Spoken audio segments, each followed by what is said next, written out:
In this video, I will show you how to fix Stremio subtitles. So the first thing you need to do is go to Stremio app on your website, click on add-ons and scroll the way down until you see open subtitles or any subtitles that you have. And then after that, click on uninstall and then reinstall it again. So to reinstall it, you need to click this add add-on and then type the URL here, which is the subtitle URL, and then after you paste it here, you need to click on add. And then next is click on settings, then scroll all the way down until you see this player subtitles. So you can change the language here. You can choose any language subtitles and then scroll down again.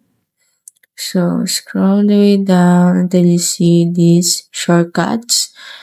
So you will see the toggle subtitles menu.